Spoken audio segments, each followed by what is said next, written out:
Good evening. My name is Kathleen Brown, Chair of the Virginia Beach School Board, and I call this meeting to order at 6:01 p.m. on March 24th, 2026.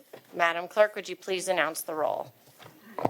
Thank you, Madam Chair. Present in the school board chamber are Chair Brown, Vice Chair Weems, Mr. Callen, Mr. Cummings, Ms. Dwyer, Ms. Felton, Dr. Green, Ms. Melnick, and attending via Zoom is Ms. Rogers. And for the record, Ms. Rogers, can you say why you're attending via Zoom? I am home ill. Thank you. Great, thank you. Please join me in the moment of silence followed by the Pledge of Allegiance as you are able.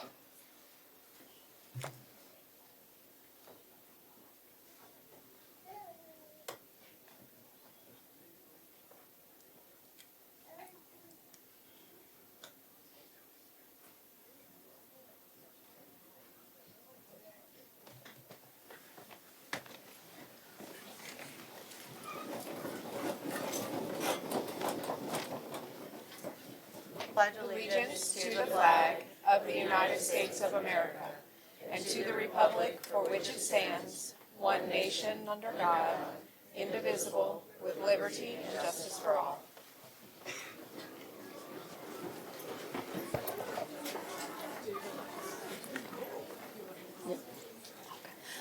Now we come to our favorite part of the night, and that is to recognize our student athletes and the coaches. I want to thank all the students for coming. It's so exciting. We've got 9 to recognize tonight. And thank you, coaches, and thank you, families. Ms. Melnick. Our first recognition this evening is for the VHSL Class 5 state champions in swim and dive. Please welcome the girls team from First Colonial High School.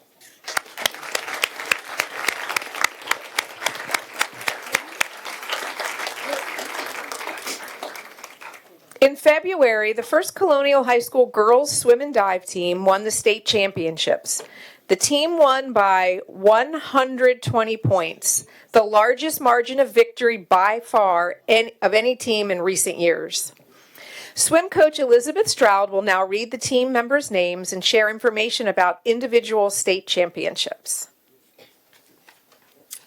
Our team members are Dara Duffy, Nora Everhart, Brenna Ferry, Emma Gallant, Whitney Gideon, Claire Graham, Maris Marchioni, Alina Mason, Mira Mason, Megan Schloss, Sydney Whiteman, Charlotte Wilkerson, and Maggie Wright.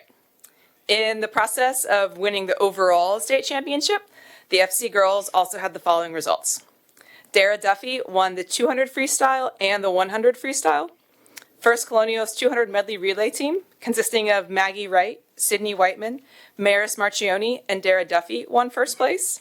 And First Colonial's 400 freestyle relay team, consisting of Maris Marchioni, Maggie Wright, Nora Everhart, and Dara Duffy, also won first place.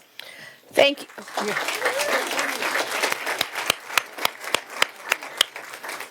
Thank you, Coach Stroud, and congratulations, First Colonial Girls Swim and Dive. We are so proud of you.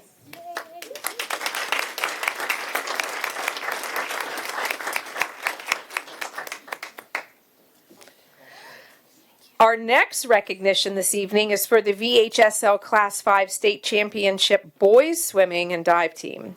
Please welcome the First Colonial Boys Swim and Dive Team.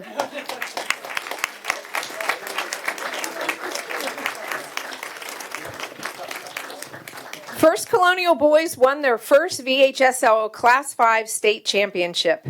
This is the best boys swim team in the school's history, and their win was truly a heroic effort. Swim coach Robin Lang will now read the team members' names and share information about individual state championships. Our team members are Crosby Bennett, Jackson Bennett, Thomas Everhart, Alex Keenan, Parker Knapp, Jackson Layton, Edward Nelson, Adam Newton, Tyler Newton, Jackson Parmalee, John Prudhomme, Austin Temple, Reagan Vaughn, Chase Wilkerson, and Wilson Wood. In the process of winning their first team state title, the FC boys had the following results. Parker Knapp won the 100 fly. Austin Temple won the 50 freestyle and the 100 freestyle. First Colonial's 200 freestyle relay team, consisting of Chase Wilkerson, Tyler Newton, Parker Knapp, and Austin Temple, won first place. And First Colonial's 400 freestyle relay team, consisting of Chase Wilkerson, Wilson Wood, Parker Knapp, and Austin Temple, won first place.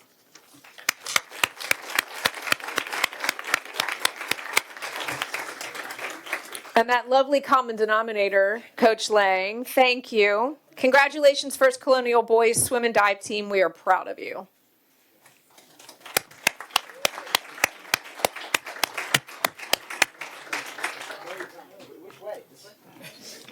Congratulations, guys.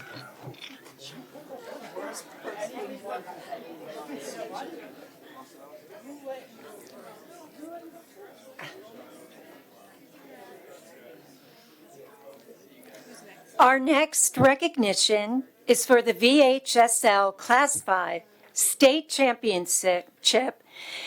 Let me say that again. Let me start all over, guys. So sorry. Our next recognition is for the VHSL Class 5 State Championship Gymnastics team. Please welcome the Chiefs of Kempsville High School.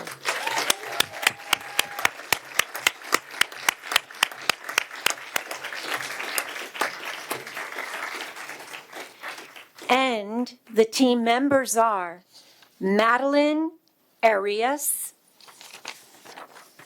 Harper Beck, Catherine Chernov, Julianne Cinnamond, Violet Clonch, Alessandra Kunanen, Kenley Garrett, Kate Makasib, Gabby Okampu, Abigail Perry, Kate Rastetter, Stephanie Soliben, Sophia Trumbauer, Emily Vick, Grace Wallace, Michaela Shriver. The team coach, everybody okay? I thought maybe I pronounced somebody's name wrong. Hopefully I didn't. The team coach is Annie Sessions.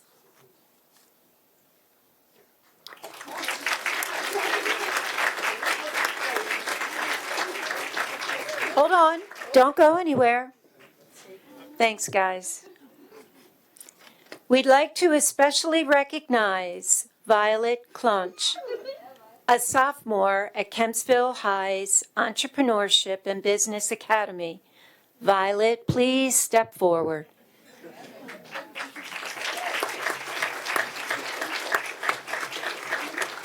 Violet is the VHSL Class 5 statewide individual gymnastics winner in balance beam, vault, and all around.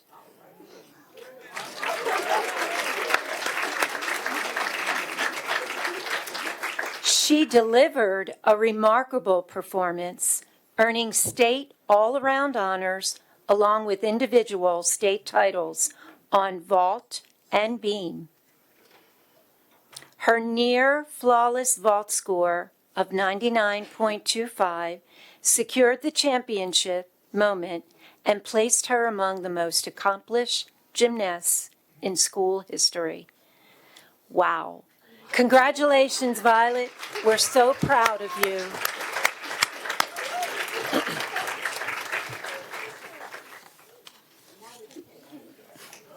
Great job.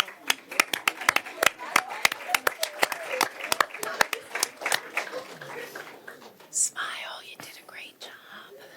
Our next recognition is for the VHSL Class 5 State Champion Wrestling Team. Please welcome the Falcons of Cox High School.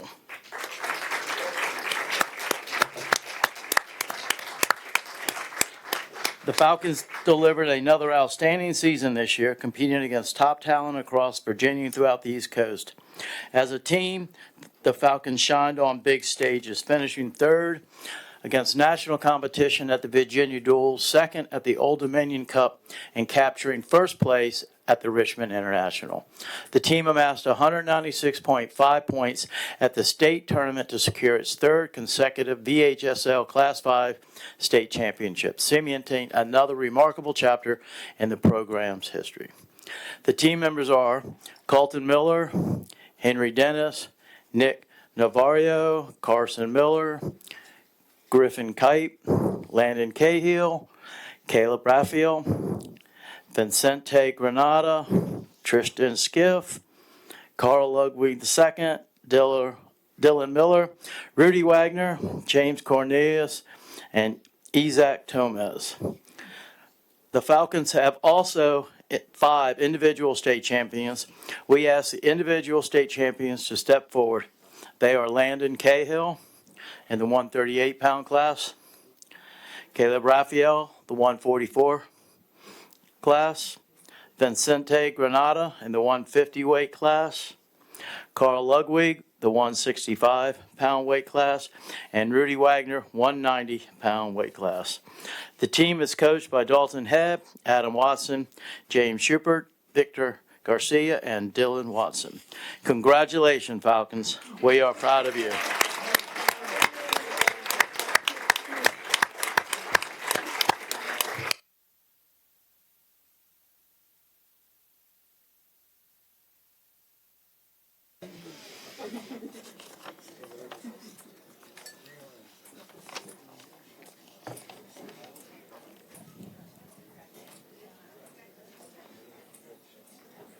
Hold on, I'm going to wait 1 second because we still have some recognitions and people are leaving. So I just want to let them leave so that we don't.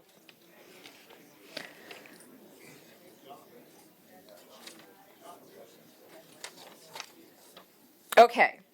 Our next recognition is for the VHSL Class 5 Gymnastics Champion in Uneven Parallel Bars. Please welcome Avery Hanlon of Kellam High School.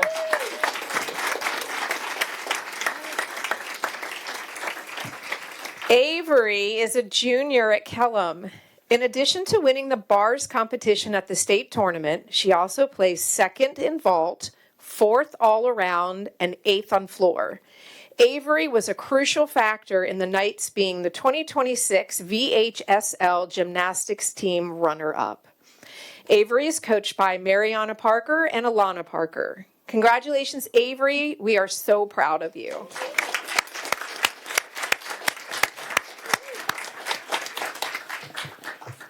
Our next recognition is for an individual state champion in wrestling from Kellam High School. Please welcome to the stage Derek Schultz.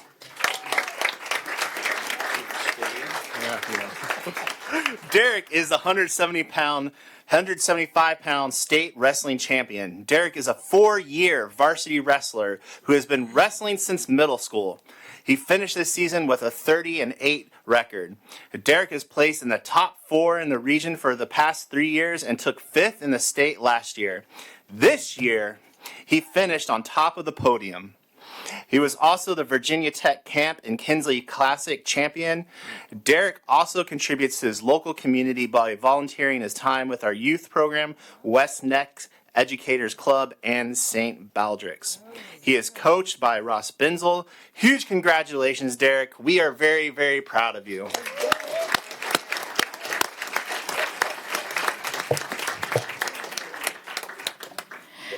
Our next recognition is for the Virginia High School League Class 5 State Wrestling Champion. Please welcome Patrick McMillan of Green Run High School.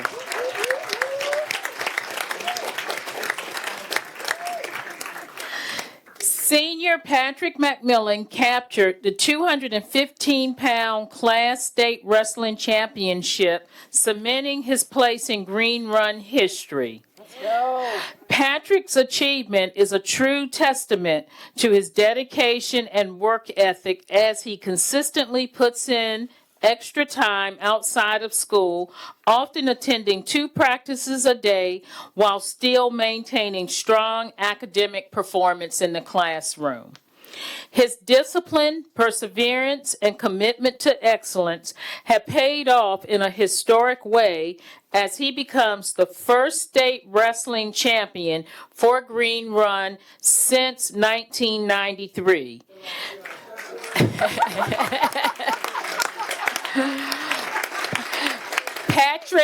We're not done, Patrick. Patrick's accomplishment is a proud moment for the entire stallion community. He is coached by Robert Etheridge and Ethan Renager. Congratulations, Patrick. We are proud of you.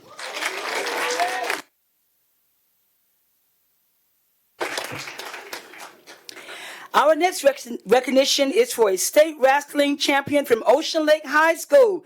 Please welcome Matthew D'Angelo. Behind the scenes, Matthew D'Angelo's success is a result of a relentless work ethic. He spent countless hours in the wrestling room, sharpening his technique, building strength, and pushing himself through intense training sessions. Whether it's early in the morning workouts, extra drilling after practice, or studying his opponent. All right. D'Angelo approaches every day with the mindset of a champion. From the beginning of the season, his goal was clear: win a state title as a freshman. Through discipline, preparation, and unwavering determination, Matthew turned that goal into reality and set the standards for the program future. Let's pause for the calls and congratulate Matthew D'Angelo. Woo! Calm down, girl. Give it up. Our final recognition this evening is for championship wrestlers from Tallwood High School. First, would Tatiana Denig please come forward?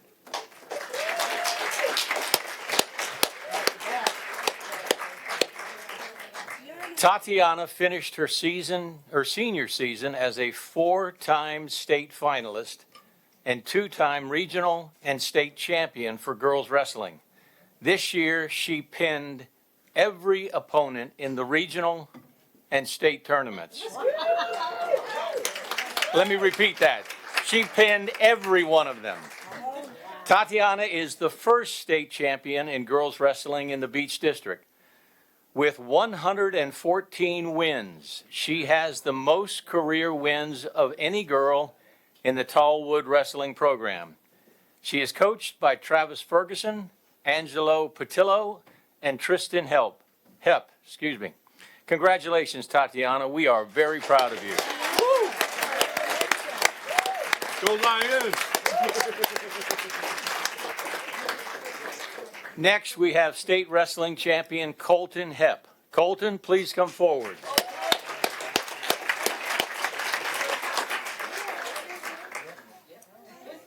Colton capped off his senior season by becoming a 2-time regional and state champion for wrestling in the 126-pound weight class. This season, he became the overall career wins leader at Tallwood High School with 140 wins. He will continue his wrestling career at the University of Lynchburg. Colton is also coached by Travis Ferguson, Angelo Patillo, and Tristan Hep. Congratulations, Colton. We are very proud of you.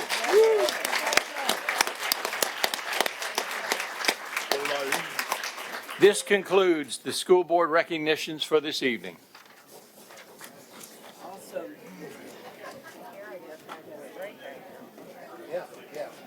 I told him I'll wait until it's quiet.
Okay. So we are now on to the adoption of the agenda. Through conversation, there is an amendment to bylaw 136, and in accordance with bylaw 130, that needs to be presented in writing to the board on information. So that will be, we're going to add information C, and that will be bylaw 136 amendment proposal. If everybody is okay with that. And then on the consent agenda, bylaw 136, we'll move to action as it is presented so that that amendment motion can be made. So that will be, that will be D, action D. Okay. Are there any other modifications to the agenda as presented? Seeing none, I call for the motion for the agenda as presented and modified. Motion made by Ms. Dwyer, seconded by Mr. Callen. Any discussion? Seeing none, I call for the vote on the agenda as presented and modified. Ms. Rogers, how do you vote on the agenda as presented and modified? I vote yes. Thank you, Madam Chair. We have 10 ayes. The motion did pass for the adoption of the agenda as presented and modified. Thank you. We are now on to the superintendent's report and recognitions. Dr. Robertson, we look forward to your report and recognitions. Good evening, Madam Chairwoman and members of the board. Here are a few items of interest for you and our families. I'd like the community to know that school board members and I attended the 2026 State of the City address March the 5th at the Virginia Beach Convention Center. During the address, Mayor Bobby Dyer and City Manager Patrick Duhaney shared a vision for the future, highlighted key initiatives, and recognized several organizations, including Virginia Beach City Public Schools. Mayor Dyer praised our high-performing school division for having a strong student-to-teacher ratio and a deep commitment to preparing the next generation of leaders for our city and nation. Virginia Beach City Public Schools looks forward to continuing a strong partnership with the city to prepare students to be future-ready.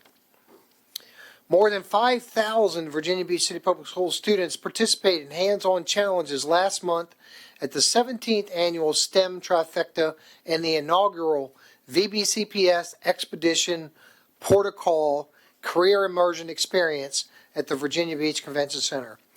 Organized by the Office of Career and Technical Education, more than 200 teams from elementary to middle to high school competed in coding, robotics, and cyber challenges, while our 7th graders explored careers through interactive activities with real-world tools and equipment.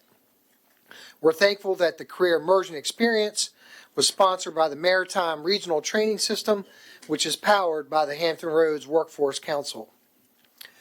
I'd like to alert you and our community to a few of the many important dates and events that are coming up.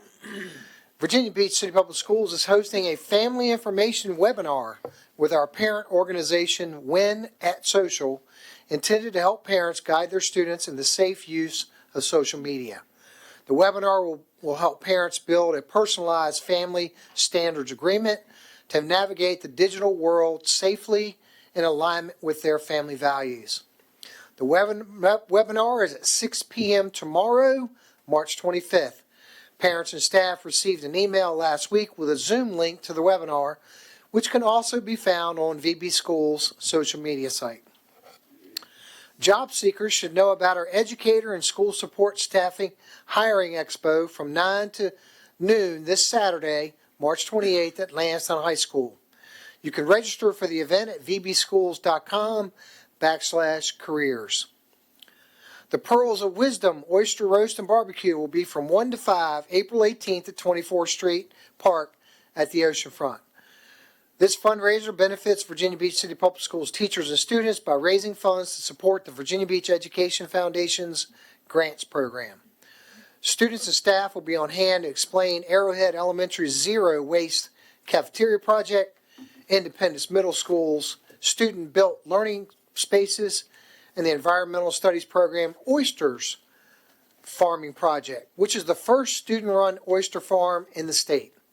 There'll be plenty of food, live music, and fun, and you can find tickets at vbef.org. I have good news to share about our staff taking advantage of wellness programs offered by the Benefits Office. Staff members participate in almost 1 million minutes of activities in the WellBeats Fitness app. They lost nearly 2,000 pounds by participating in the Wonder Weight Management Program, and they participate in close to 2,000 employee assistance counseling sessions. This short video explains more.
As a reminder, make sure to register for the Be Well Beach Bass Vendor Fair this Saturday, March 28th at Tallwood Elementary School from 10 a.m. to 3 p.m. The event includes fun activities, health screenings, and giveaways. Visit benefitsatthebeach.com for more information.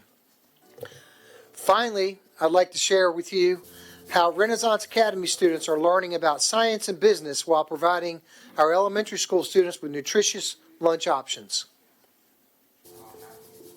It started with the program over at Renaissance Academy, and they were looking to add microgreens to their program in science and education, and the students learn entrepreneurship, about growing microgreens, how nutrient dense they are, about the science of life cycles.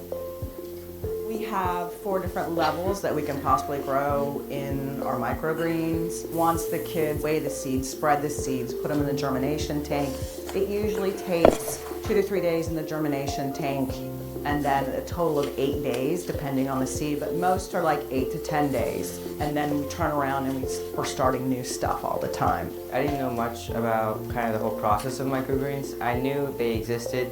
I knew they were used as garnish, but I never really knew the process and the effort it really took to kind of get them where they are. I like that I'm able to see the whole process in this class, and I like that I'm able to actually do it hands-on. The other components were we wanted to sell the microgreens, and we are now going to be doing exchange of business with John B. Dye, where they will actually be using the microgreens in their cafeterias for their students. On our line today, we have tossed salad that I have put the microgreens in, arugula, the radish, the cabbage. We will be doing grilled chicken with a little bit of fresh tomatoes. With the microgreens comes a lot of flavor, and that's what kids are looking for. And it's healthy, so we can take away from the butter and the sugar and the salt, because they're actually tasting something that tastes like pepper, like arugula. It's really elevating the nutritional value of our products. It's also hyper-local, to say that it's just from across town from other students. I know Miss Fowler really does want to expand. We're hoping that we'll expand throughout the 82 schools first, but then yes, expanding to the restaurants, because they'll start to see our products. Once we do get the business side up and running smoothly, is that we can take the money that we earn and put it towards ways that we can do really good for our community, especially here. Our goal is to do good and to teach them that it's about helping and with the community. They are our community. So kudos to Renaissance Academy, John B. Dye Elementary, and our Office of Food Services for leading our students through this exciting program.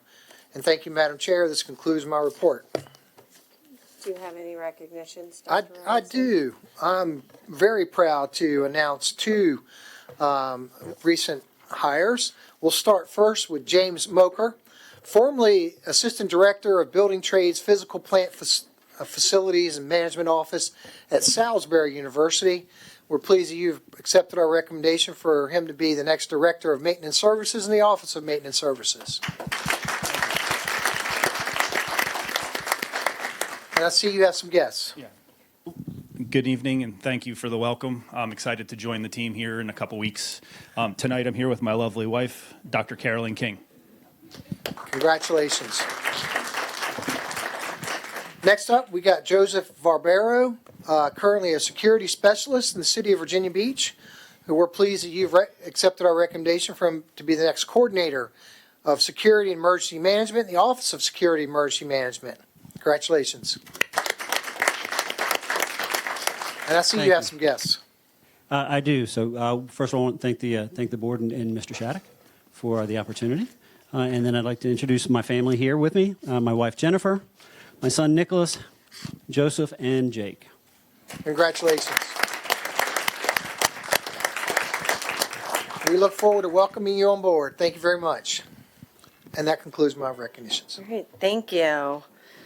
Okay, we have two sets of meeting minutes for approval tonight. The first is the March 3rd, 2026 special school board meeting minutes. Are there any modifications to those as presented?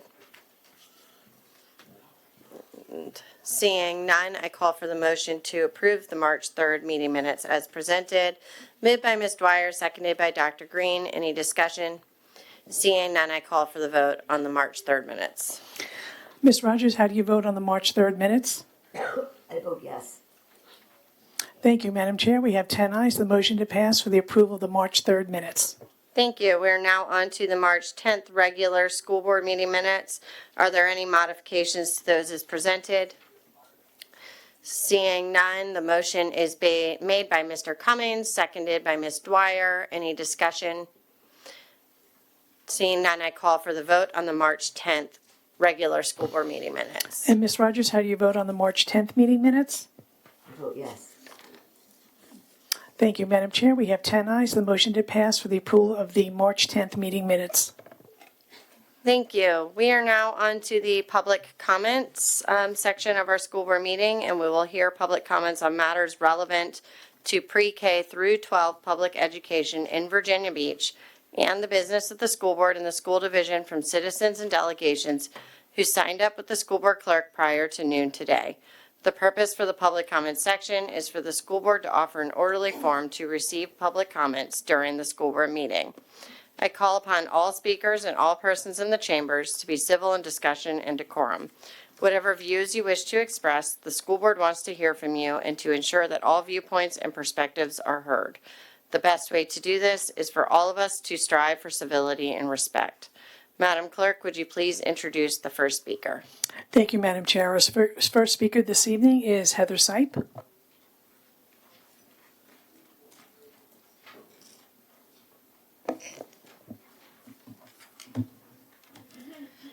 Good evening, Chairwoman Brown, Vice Chair Weems, members of the school board, Dr. Robertson. My name is Heather Sipe, and I am president of the Virginia Beach Education Association.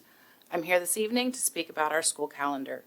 I commend the division's recommendation posted in the agenda to close schools on April 21st due to a special election as a means to ensure the safety of students and staff. In the wake of the events that transpired at ODU and other instances of tragedy on school campuses in our country, it is imperative we take a firm stance on safety. I am appalled at the VDOE's decision not to grant special exceptions for synchronous or asynchronous learning on April 21st as a way to meet their required school day or hour requirements. That puts many divisions in a very difficult position. Virginia Beach should not be one of those divisions. But the decisions of the school board to cling to 180 days and not use hours seems to have tied your hands. This is a conversation we've had before. Hours or days? If adding 10 minutes a day is an acceptable way of making up the April 21st instructional day, then why are we not using the fact that our division already exceeds the state required minimum of 990 seat hours? Our school day is an hour longer than the state mandated minimum 5.5 hours, which is what is used to determine the 180-day marker. VBCPS students have 1,170 hours of instruction in our 180-day calendar, which is 180 hours above the state's 990 seat hour requirement. The school board's unwillingness to allow the use of hours is now going to cause undue stress to families, students, and staff. 10 minutes may not seem like much on paper, but it is a huge impact on many people. Transportation, which is already a very tight process, becomes even more difficult to orchestrate. Families have to make adjustments to childcare arrangements to ensure their students can be supervised at bus stops and or dropped off and picked up at new times. Students, especially our ones that are highly routine-oriented, have to adjust to new transition times. Staff that work second jobs will be forced to lose income. And how much are students truly gaining in those 10 minutes a day?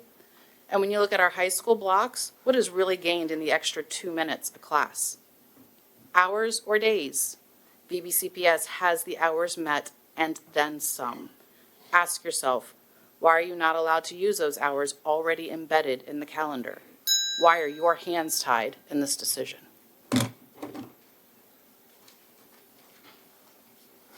Our next speaker is Natalie Bray.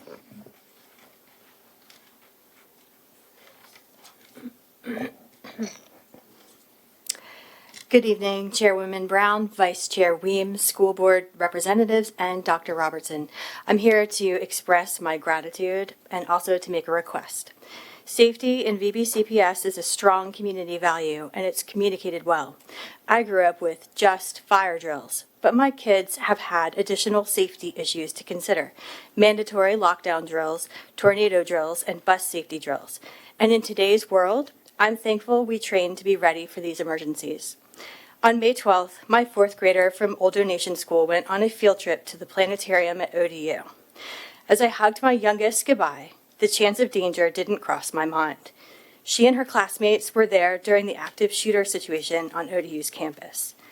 That Thursday was a white-knuckle kind of morning spent reminding myself to breathe through the worry brought by news reports of a shelter in place. Run, hide, fight. I'm deeply grateful for the decisive actions of the adults on the ODS field trip: teachers, parent chaperones, and bus drivers. They adeptly handled a scary and stressful situation by prioritizing the physical and emotional safety of our young school children. I can only imagine the anxiety and distress they personally felt and may still be processing, and I'm holding in the light everyone who was impacted by this tragic and unpredictable event that hit so close to home. I'm grateful that our ODS principal, Mr. Golden-Shoe, and assistant principals, Ms. Gadzinski and Mr. Howard, work to prioritize student safety in school and communicate safety information and updates for families. The school resource officers and security assistant are ever present and wholly competent. Safety practices are business as usual, and the school day runs very smoothly. In fact, this is the case for all VBCPS schools our family has encountered. This brings me to my ask.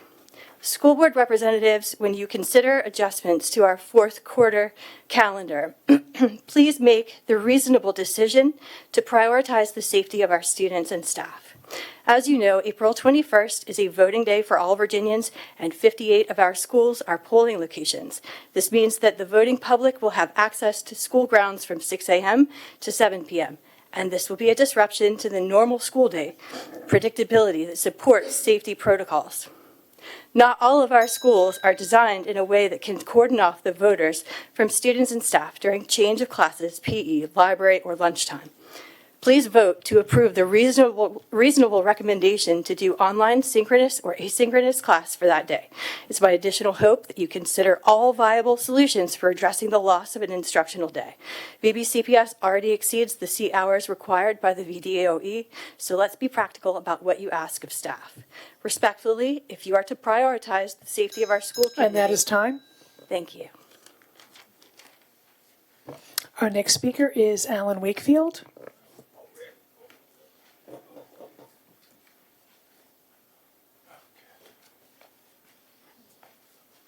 I see a few people smiling. That's good.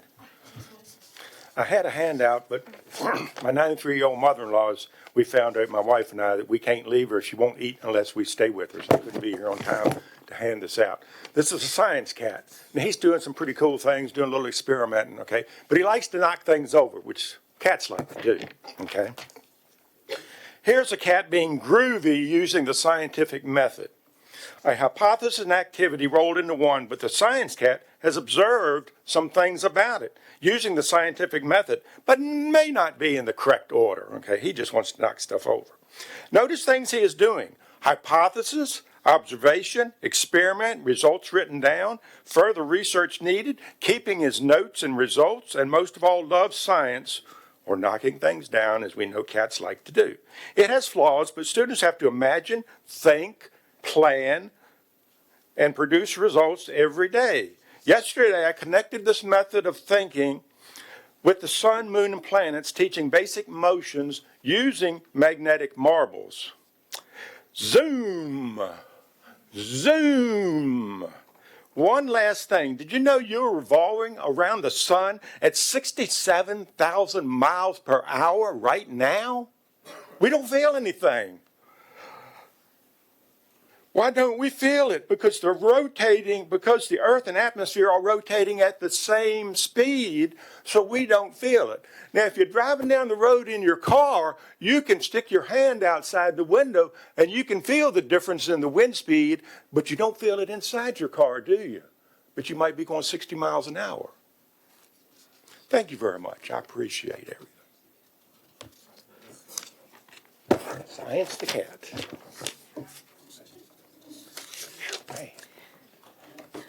And Madam Chair, that was our last speaker for this evening. Thank you.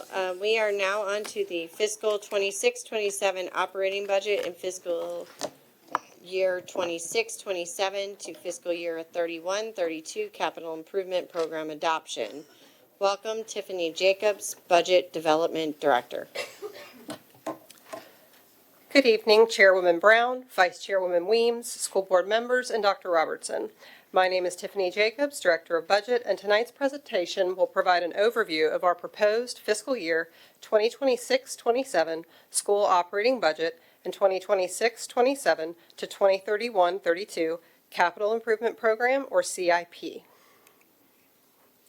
The focus of tonight's presentation is the final proposals for both the operating budget and CIP, for which the board will take action upon tonight. We will begin by reviewing the questions submitted by school board members, along with responses provided to the board last week. Next, I will review and highlight key items from the operating budget, followed by Ms. Melissa Ingram, who will revisit information for the CIP. We will conclude with a review of key budget dates and then provide an opportunity for questions and comments. Beginning with the first question, a school board member asked for an explanation of transportation costs for an Achievable Dream Academy as presented in Sion. The details of the requests in question are provided on the slide. In a school board presentation made February 25th, 2025, Dr. Brower outlined the AADA zone expansion and presented an estimated cost of $150,000 based on the information available at the time. As the Office of Transportation Services continued to review the numbers and the associated requirements, they realized that this amount was insufficient. During the budget development process, Transportation submitted an outside the base budget request to address the shortfall. Following a thorough review of all budget requests, the Budget Office and the Superintendent approved the additional operational and salary resources needed to support the zone expansion, which had already been approved by the school board, to prevent a future funding gap. While this results in a higher amount than what was originally presented, it represents the most accurate cost estimate after completing the detailed fiscal review. The remaining questions are in response to the Department of Human Resources presentation on funding considerations for recruitment and retention. First, how many partnerships currently exist with colleges and universities? The Department of Human Resources holds 61 active memorandums of agreement with various colleges, universities, and institutions. The specific partnerships held by the division are outlined on this slide. I will pause to give you a moment to review the information.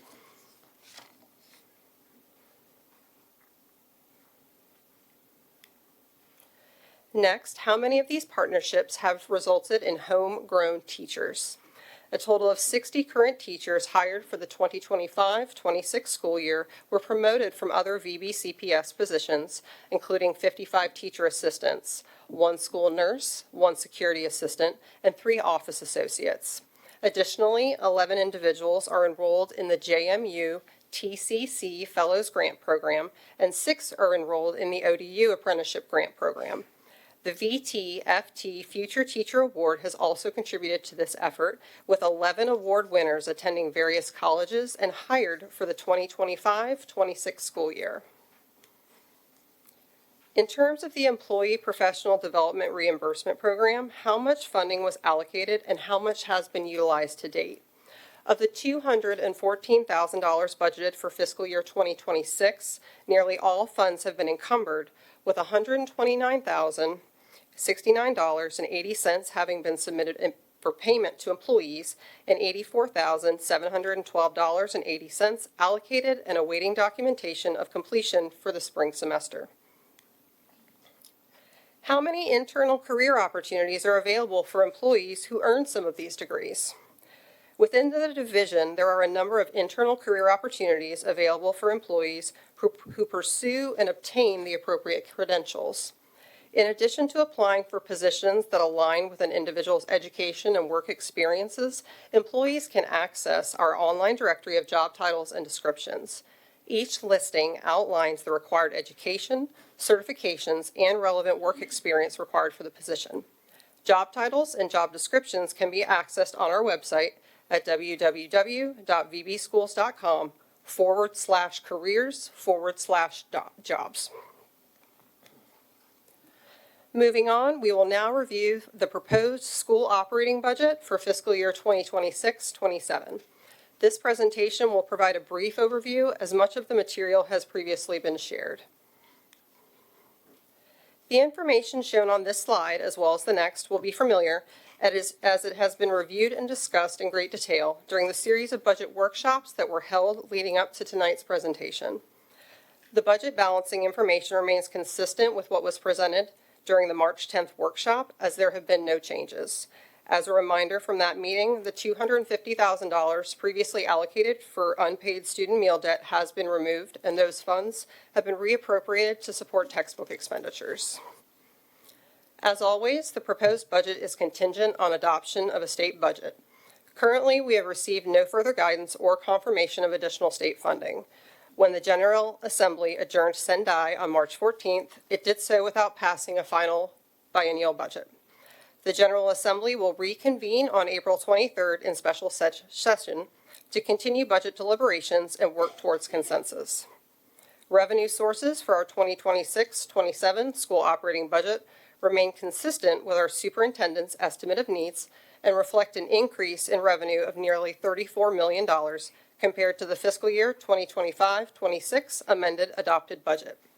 Once a state budget is passed and updated revenue information is made available, we will return to the board with recommended budget options for consideration. I will pause to give you a moment to review the information on this and the following slide. Just while you're on these slides, I just want to make sure these are not different than what we've been looking at. I just want to confirm for the board. Okay, thank you.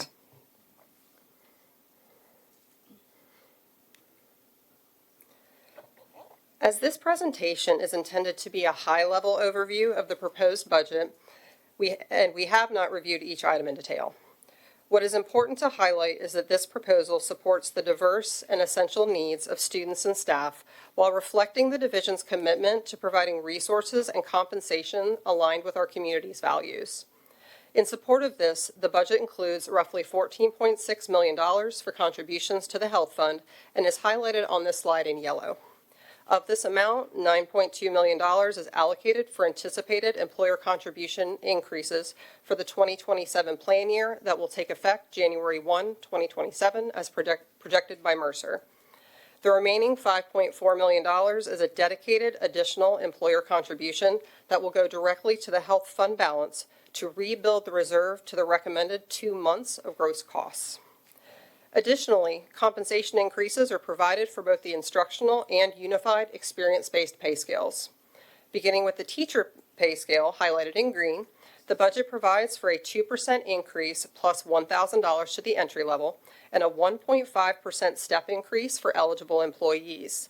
The additional 2% plus $1,000 at the entry level will flow through the entire pay scale, resulting in an overall average increase of 5.23% at an approximate cost of $22.6 million. Moving to the unified pay scale as shown in orange, the proposed budget includes a total 3% increase to the entry level that will flow through the entire pay scale, with a 1% step increase for all eligible employees with 1 to 14 years of experience, and a 1.5% step increase for eligible employees at 15 years and above. The result is an average increase of 4.17% at an approximate cost of $11.1 million. Compensation remains a top budget priority for the school board, as indicated by the school board compensation philosophy, the superintendent, and this administration. This proposed budget reinforces the division's commitment to a comprehensive total compensation program that enables VBCPS to attract and retain a highly qualified workforce. The budget presented tonight builds on the momentum of prior years, continuing our commitment to offering a competitive compensation package that reflects the exceptional contributions of our staff. Over the last 5 fiscal years, from fiscal year 2022 to fiscal year 2026, instructional salaries have increased by an average of 5.42% annually, while the unified scale has increased by an average of approximately 5.3% annually. This equates to a total investment of more than $170.6 million in salary increases over that period. In addition, the division has provided over $27.5 million in increased employer contributions towards health care. Together, these investments reflect our sustained commitment to supporting our employees, and we will continue to prioritize competitive compensation as a critical component of attracting, retaining, and valuing our workforce moving forward. I will now turn the presentation over to Ms. Melissa Ingram to revisit the capital improvement program. If I could, I would just like to have any questions related to this piece first, just so that it's a little bit easier, I think. Ms. Melnick? Forgive me for not knowing the answer to this question, but is the planetarium is up and running? No, it will be up and running. Okay. We've purchased the equipment to replace the outdated equipment. Okay. In the budget is a position to hire, and our goal is to have it up and running. Okay, to and start that's what I next saw. school That was a line item, a specific line item, classroom and planetarium teacher, $116,318. So I just wanted to make sure, because I knew it to not be operational, but we're on our way to bringing that back, and it's such a lovely addition to our school division. So thank you for that. And I know that there's no signed budget at this point in time, but it looks like there may be an additional potential for some additional funds as well. Is that correct? Maybe. Yes, that's was it correct. another additional 1%? Well, so in the caboose bill signed by Governor Spanberger, there's a $1,500 bonus that divisions can give out as part of fiscal year 26 or fiscal year 27. Our recommendation to the board when we get to that point is to give it out in fiscal year 26 to this group of employees as part of a retention initiative. And after we get the CION approved, we'll come back to the board to talk about what that might look like. But our plan is to use it and provide that bonus to staff this school year by June 30th. All right, thank you. Madam Ms. Chair, Rogers? Ms. Rogers has her hand Okay, raised. Ms. Rogers? Thanks. I just have a quick question, piggybacking off of what just was said, Dr. Robertson. Is that $1,500 just for the SOQ positions? Because I remember last year they did something along those lines and we had to kind of adjust because it wasn't for everybody. So I'm just asking how they would put that out there. Yes, ma'am, Ms. Rogers. We received last Thursday the calc tool and guidelines for the spending of that money. And the board will have flexibility to determine whether or not, well, first of all, it's for SOQ funded positions only. And as we all know, we have more employees than are SOQ funded. And so the board will have a decision to make as to how they want to handle that. And we will bring recommendations based upon available funding that we have at the end of the year, like we always have. So I think the board is going to have plenty of options of how to maximize that funding in the best interest of staff. Yeah, I just wanted to make sure, because when people hear it's 1,500 for, that we're clear that it's allocated for SOQs, that they aren't just giving that for everybody, but we make decisions then.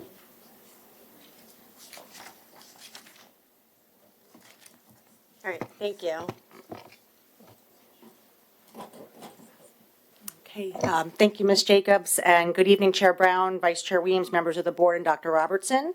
I want to thank you for the opportunity to review the proposed CIP with you again tonight. So as you may recall from our former briefs, our first slide shows in blue the sources for revenue into the CIP, funded at a total of $61.94 million per year. Our proposed CIP funding sources table. They're made up of PAYGO and special reserve funds or reversion funding, bonds, and a new PEG funding source, which is dedicated to school cable access infrastructure needs. Shown above this blue table in green is the accompanying CIP debt service plan with an increase to debt service planned of $6 million per year starting in fiscal year 28. And our next slide shows the proposed fiscal year 27-28 to 31-32 funding summary table. With this plan, both priority new construction projects are fully funded within this 6-year CIP. Tri-campus additions is on track to bid, and Princess Anne High School has an active solicitation started for a progressive design build delivery model to bid in 2028. Also included in this plan are several maintenance-related projects, which are a high priority for the school division in maintaining our existing school buildings. And a new self-funded project, CIP 1-034, school cable access infrastructure, is also included in this year's CIP plan. And with that, I want to thank you again for your time and planning support throughout the year on the budget process, and I'll turn it over to Ms. Jacobs.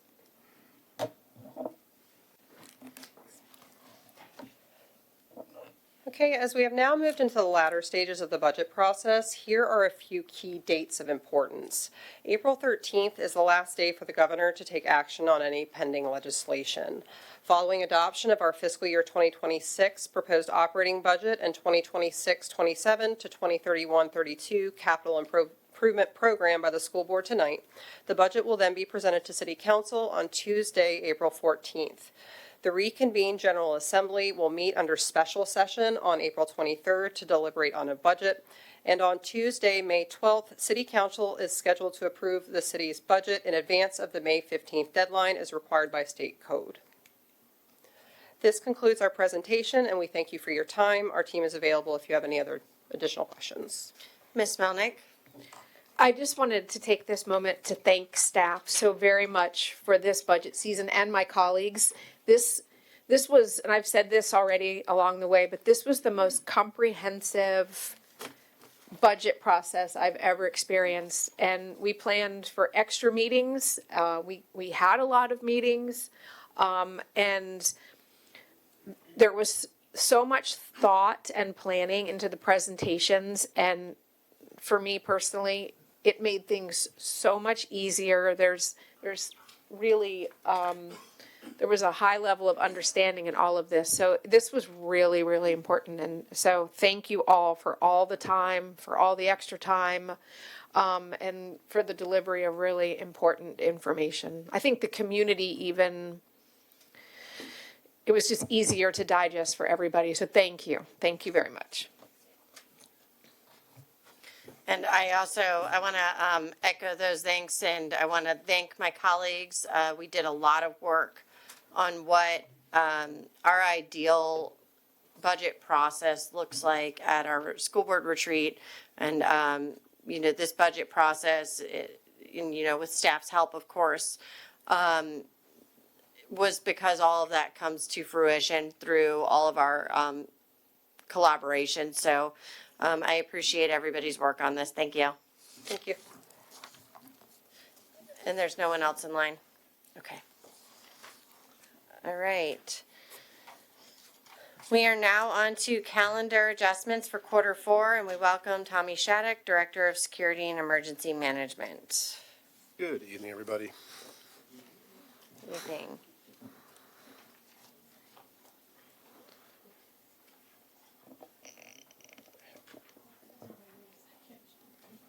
I am. She's the boss, ma'am, so.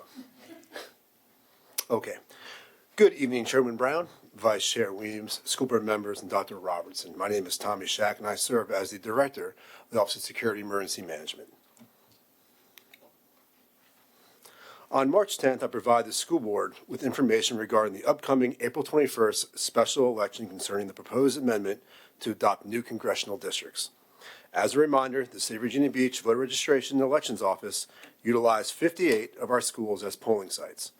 On March 10th, the recommendation made to the school board was to transition to synchronous learning on April 21st in order to mitigate the safety concerns associated with using polling sites during in-person instruction.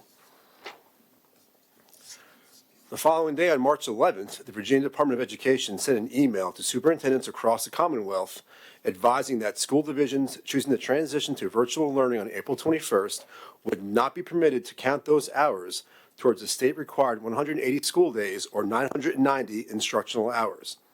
As the school board is aware, the Code of Virginia allows school divisions to provide remote learning in cases of inclement weather and emergencies. However, the VDOE has determined that this special election does not meet the statutory requirements for remote learning. Following the VDOE's decision, our office sought additional input and guidance from our law enforcement, emergency management, and election partners regarding the safety and security concerns associated with school operations during this special election. The Virginia Beach Police Department, the City of Virginia Beach Office of Emergency Management, and the City of Virginia Beach Board of Elections all agree that the risk associated with operating 58 schools as polling precincts while students are present cannot be mitigated to a sufficient level. Therefore, we recommend that all VBCPS schools be closed on April 21st. In order to remain compliant with the statutory requirement of 180 school days or 990 instructional hours, we further recommend adding 10 minutes to the school day beginning the day of the first day of the fourth quarter, April 13th, continuing through June 8th. We do not make this recommendation lightly. However, we believe this is the best course of action to prioritize student and staff safety while maintaining compliance with the VDOE. I'm happy to answer any questions of the board.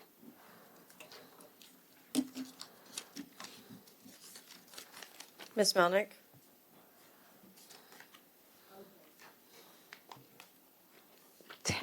Is 10 minutes extra a day from April 13th to June 8th? That's what that equals?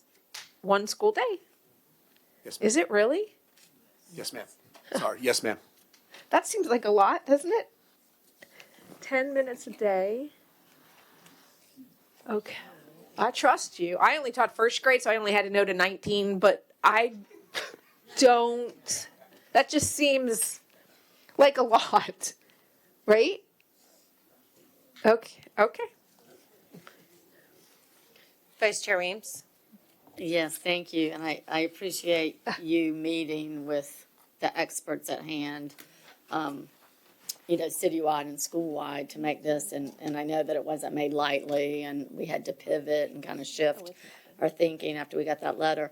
Do you know where the 10 minutes is going to be? Is it going to be before, after, or 5 minutes at the front end of the day, 5 minutes at the end? The end of the day, ma'am. The end of the day? The 10 minutes. Was there any conversation of 5 minutes early and 5 minutes late? So Yeah. I'm in the wrong end of the pool. Yeah, so, the default we went to was what we have done Always before, done. which is the end of the day, 10 minutes. A suggestion was brought forward as to whether or not you could do 5 minutes at the beginning of the day, 5 minutes at the end of the day. The answer is absolutely. That would be a board decision on how they wanted to structure the 10 minutes. I would not recommend going 10 minutes early because of the impact on high schools. But if the board wanted to do 5 and 5, we could do that. If they want to do 10 minutes in the day, they could do that as well. And we've done this before. Yeah, right, exactly.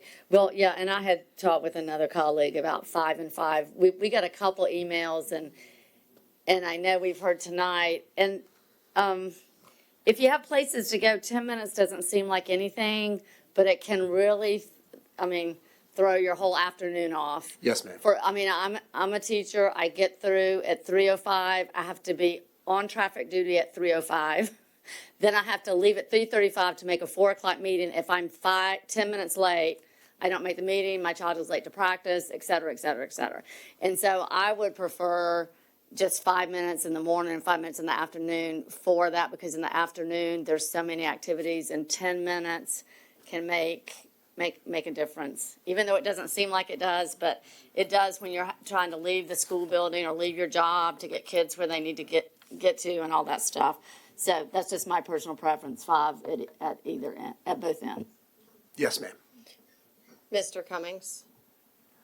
Yeah, thank you. I'm glad that, I'm glad to see the recommendation about closing VBCPS schools for that day.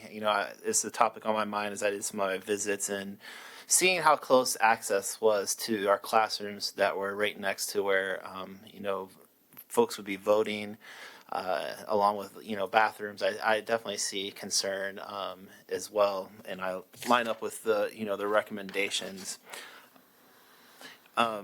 I guess my question is just for the viewing public, Dr. Robertson.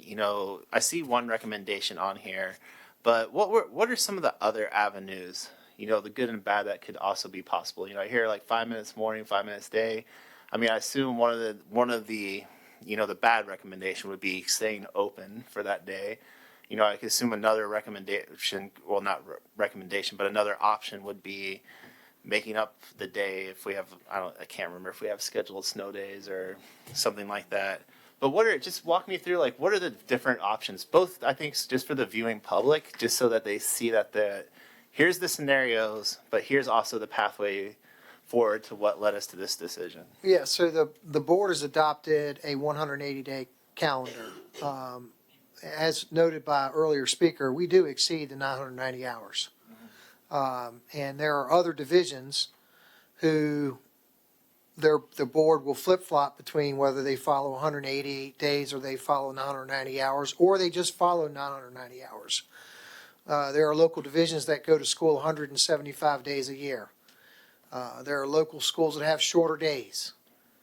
But there are no local school divisions that can measure up to Virginia Beach City Public Schools.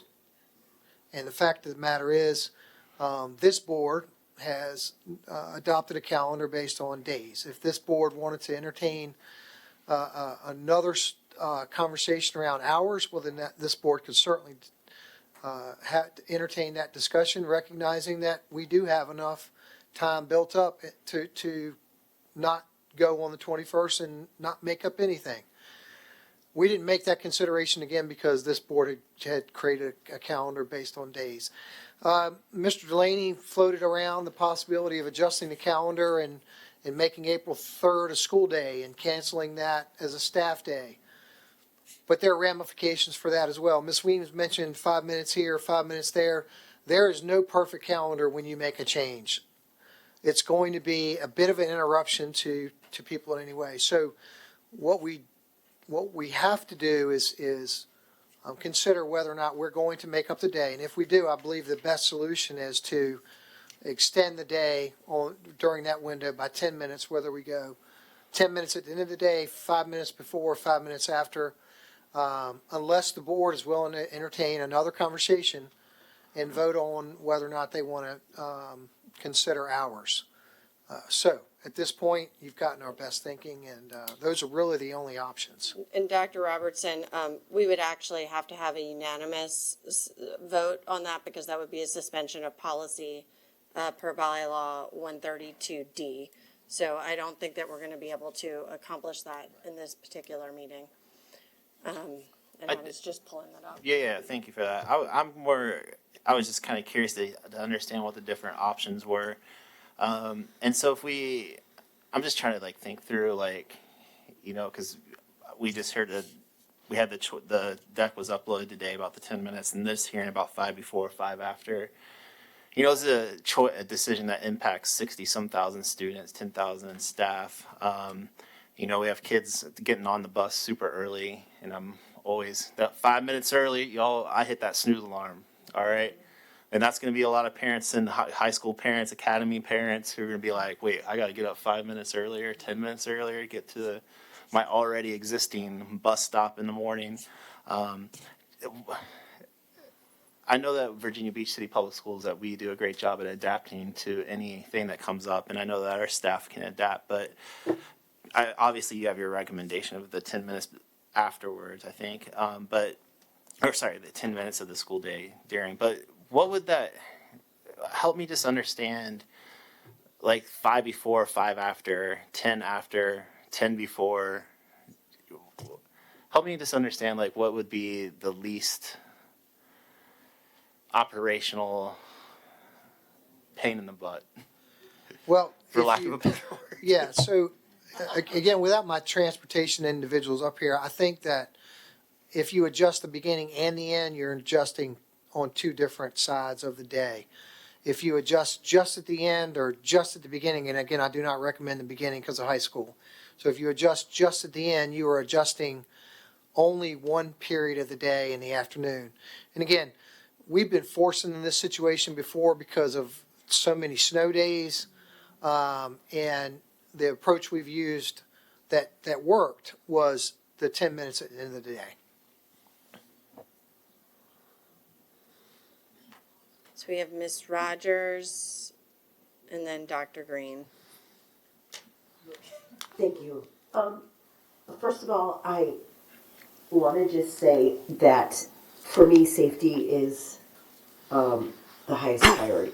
And so because of the recommendations that we can't guarantee all of the site's safety during this election, I appreciate the fact that the recommendation is to keep schools closed.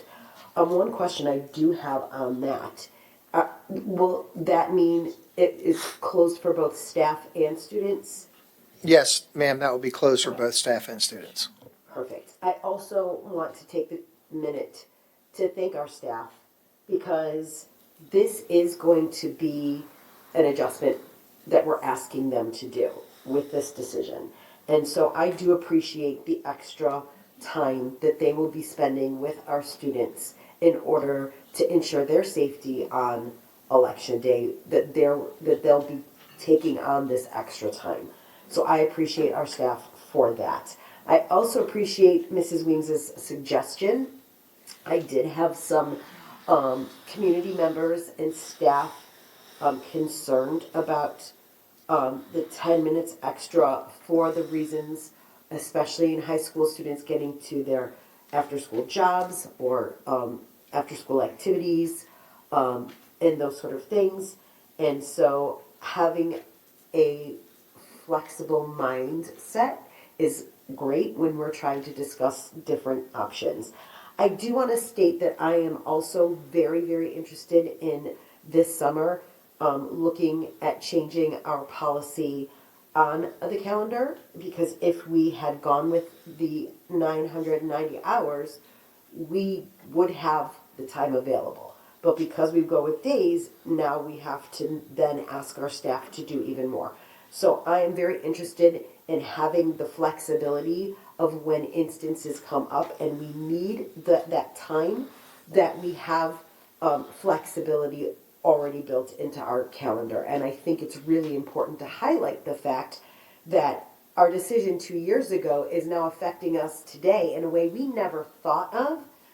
But being prepared is something that we need to start thinking more of. And so I think having that discussion this summer is going to be important. So I appreciate the recommendations, and I appreciate everybody's input on this. Dr. Green? Thank you. And Mr. Shattuck and Dr. Robertson and your team, thank you for that recommendation. One of the things I would like to remind my colleagues and the viewing community about as well, that 10 minutes at the end of the day is the least disruptive to the instructional day, because keep in mind, we have students going to other programs such as the ATC, the Governor's School, the Career and Technical Ed. We have some students that are out in the community and engaged in internships and things. And so we have to make sure the time frame that they have added ensures that we are going to be in sync with all those other instructional, notice I said instructional obligations and responsibilities that we have to ensure that our students' learning is disrupted, not disrupted, or is kept at a minimum as well. So I actually had asked Dr. Robertson as well about the 5 minutes before versus the 5 minutes after, and that came as a result because I had been reached out to somebody in our instructional staff, and she has a family, and she indicated that her kids are in extracurriculars, and that 10 minutes, and not that we do things in isolation for one person, but that 10 minutes makes it so that her kid can't participate as easily. Whereas 5 minutes might make it so she's just 5 minutes late. And so, that was why that conversation was brought up, because typically when one person has a challenge, another person has a challenge. I don't really love the idea of sending people in earlier either. I don't think there's really any perfect solution. We didn't plan this special election. It wasn't us that did it, but we have to mitigate it. And I'm sure there will be disappointed folks no matter what decision and conclusion we come to. But I do kind of, if it's feasible, lean in a little bit to that 5 minutes.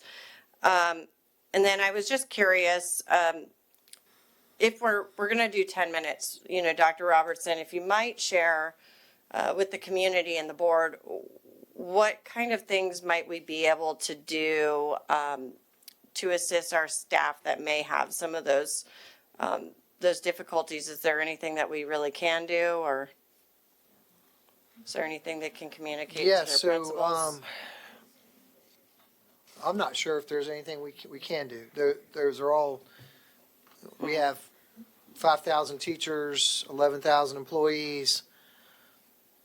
As soon as we say yes to help one person, we need to be prepared to say yes to help all 11,000. So I think it's just going to be an individual adjustment, whether it's 5 and 5 or 10 after. The sooner we let them know, the sooner they have the opportunity to see what the impact is on them, and we can plan accordingly. And then I had also, I had gotten, some feedback and some concerns, from families in my district about the impact on income and potential food security. And I had some conversations with you about, my concerns about connecting families to resources, either maybe seeing if the beach bag programs could kind of step in a little bit, or if we could do, the lunches as we've done in the past with the virtual days. Are we able to do anything like that to assist? Yeah, so I'm in consultation with a couple of team members to determine what type of food relief support we can give to our families in certain neighborhoods, and should have an answer by the end of the week. All right, thank you. Ms. Melnick? So I too just want to take a moment to thank all of our employees. Again, as others have said, it doesn't seem like much, but it is a lot, the 10 minutes at the end of the day, and clearly our hands are tied. But our employees are going to do everything we ask them to do as they always do, and they're going to do it well. However, it is distressing when you hear the minutes versus the hours presented, and coupled with how much more we exceed the state's requirements. And I think it's something that we really should talk about. And I think moving forward, I would like to know what percentage of school divisions across the Commonwealth, 134, operate on seat time versus calendar days. I would just be interested in that statistic, just so that we can have a fair conversation moving forward. I mean, I think we are the creme de la creme, but I think it's come up often enough in my time in this seat that we should probably really talk about that. Vice Chair Weems? Yeah, I know we've had like a huge discussion. Does anybody remember what year that was? That we talked about this, and we got the data Ms. Melnick asked for every single school system, what they did. When was that last, John? It was just a few years ago. It was like, we didn't get the data that Ms. Melnick's asking, okay, well, but we did I have had it lengthy personally. conversations about calendar days. We were at 183 at one point, 182, 181, 180.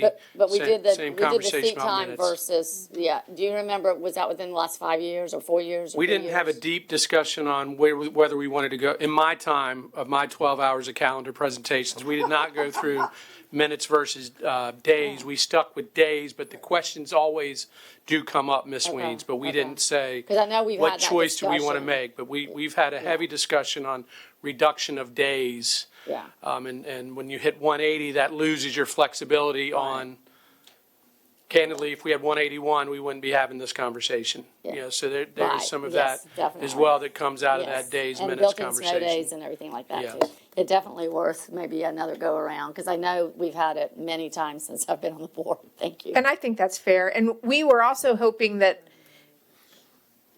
the Chromebooks were always going to help us because we could pivot to that instruction.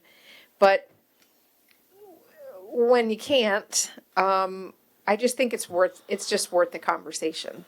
So I appreciate my ask and your follow through so much. Thank you.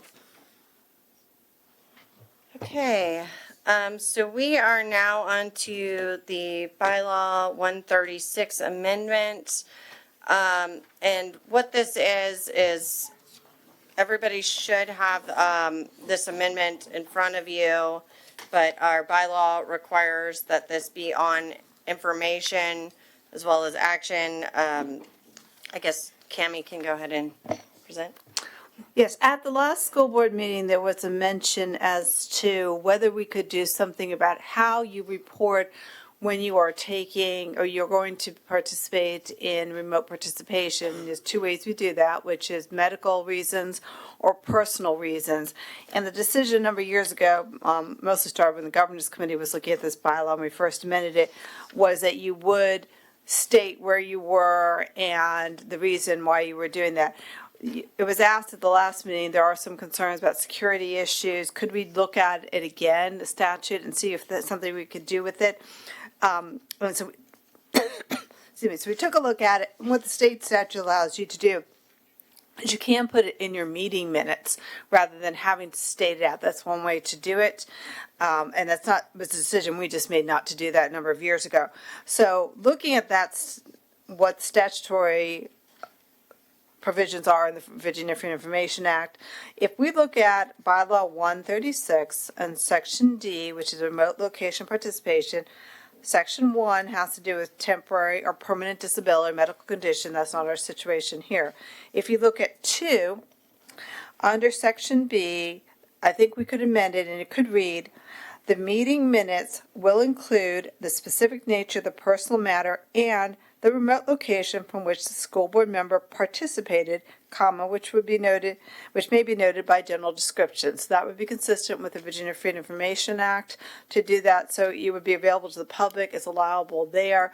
Obviously, you would know during the meeting if somebody is participating remotely, but you would not have to announce it. So I think that may address the concerns about where people are concerned about announcing during media that they might not be in their home.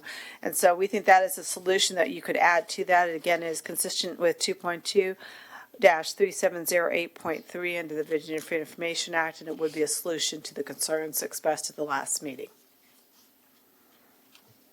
Great. Ms. Rogers, I just want to confirm that you do have a copy of this, correct? Yes, I was emailed a copy. Okay, perfect. Thank you. All right. Does anyone have any questions? Okay. And, I felt like it was, a good amendment because it, represents a compromise on language, especially where we can work. So thank you guys for being flexible with that. We are now on to the consent agenda. As a reminder, 136 is going to be initially as presented on action D, and then that amendment will be up. So that's not on consent. We have bylaw 137, appendix C, policy 259. We have local special education annual plan application and report for VDOE and Pembroke Elementary School ADA courtyard renovations. Are there any objections to the consent agenda as presented? Okay, seeing none, the motion is made by Ms. Dwyer, seconded by Ms. Melnick. I call for the vote on the consent agenda as presented and modified. Ms. Rogers, how do you vote on the consent agenda? I vote yes. Thank you, Madam Chair. We have 10 ayes. The motion did pass for the consent agenda. Thank you. We are now on to the personnel and administrative appointments. I call for a motion to approve the personnel report and administrative appointments. Moved by Ms. Dwyer, seconded by Mr. Callen. Any discussion? Seeing none, I call for approval of the personnel report and administrative appointments. Ms. Rogers, how do you vote on the personnel report? I vote yes. Thank you. And Ms. Weems, how do you vote? Thank you, Madam Chair. We have 10 ayes. The motion did pass for the approval of the personnel report. Okay, Vice Chair Weems is going to read the resolution for the fiscal year 2026-27 school operating budget. Whereas the mission of Virginia Beach City Public Schools, in partnership with the entire community, is to empower every student to become a lifelong learner who is responsible, productive, and engaged citizen within the global community. And whereas the School Board of the City of Virginia Beach has adopted a comprehensive strategic plan and school improvement priorities to guide budgetary decisions. And whereas the school board has studied the proposed FY 2026-27 operating budget in view of state and federal requirements, the strategic plan, priorities, community expectations, competitive compensation for employees, and the best educational interest of its students. And whereas the proposed operating budget for the instructional experience-based step pay scale provides a 1.5% experience step for all eligible employees on the scale with a 2% increase plus a $1,000 to the entry-level salary. And whereas the proposed operating budget for the unified experience-based step pay scale provides a 1% step increase for all eligible employees with 1 to 14 years of experience, and a 1.5% step increase for all eligible employees with 15 and above years of experience, with a 3% increase to the entry-level salary. And whereas the city school revenue sharing policy provides 48.5% of certain general fund revenues to meet obligations of the school board of the City of Virginia Beach, and whereas the total funds requested for the operating budget from the City of Virginia Beach to the school board of the City of Virginia Beach are $59,522,641. And whereas the debt service payment is estimated to be $50,071,611, leaving a balance of $509,451,030 to allocate between the operating budget and the capital improvement program. And now, therefore, be it resolved that the $509,451,030 be allocated as follows. $504,451,030 to the operating budget and $5 million to schools pay-as-you-go, PAYGO, for the CIP. And be it further resolved that federal funds of $15,494,107, state funds of $515,077,422, and other local funds of $5,457,538 be added to the operating budget, bringing it to the total of $1,040,480,097. And be it further resolved that the school board of the city of Virginia Beach request a lump sum appropriation of $1,040,480,097 from the City Council of Virginia Beach for the school board operating budget. And be it further resolved that the school board of the city of Virginia Beach requests an appropriation of $178,158,274 for categorical grants and other special revenue funds comprised of categorical grants for $103,308,858, Green Run Collegiate for $5,062,922, and other special revenue funds in the amount of $69,786,494.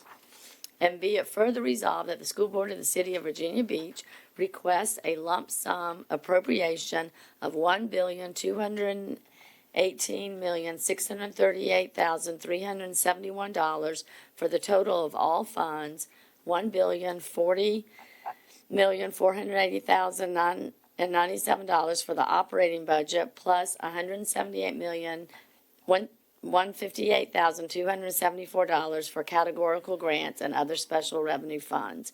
And be it finally resolved that a copy of this resolution be spread across the official minutes of this school board, and the clerk of the school board is directed to deliver a copy of this resolution to the mayor, each member of city council, the city manager, and the city clerk, adopted by the school board of the city of Virginia Beach this 24th day of March 2026. Okay, motion was made by Vice Chair Weems, seconded by Ms. Dwyer. Any discussion? Seeing none, I call for the vote to approve the fiscal year 26-27 operating budget as read by Vice Chair Weems. And Ms. Rogers, how do you vote on the resolution? Approve. Thank you, Madam Chair. We have 10 ayes. The motion did pass. Thank you. Vice Chair Weems, we are now on to the CIP. Capital Improvement Program for FY 26-27 through FY 31-32 Budget Resolution. Whereas the mission of Virginia Beach City Public Schools in partnership with the entire community is to empower every student to become a lifelong learner who is a responsible, productive, and an engaged citizen within the global community. And whereas the School Board of the City of Virginia Beach has adopted a comprehensive strategic plan and school improvement priorities to guide budgetary decisions. And whereas the primary funding sources of the Capital Improvement Program are charter bonds, public facility revenue bonds, and reversion funding. And whereas the city school revenue sharing policy provides 48.5% of certain general fund revenues to meet obligations of the school board of the city of Virginia Beach. And whereas the city school revenue sharing policy allocates funds first to debt service, while the balance is used for the operating budget and the CIP. And whereas $5 million will be allocated to schools pay-as-you-go, PAYGO, for the CIP.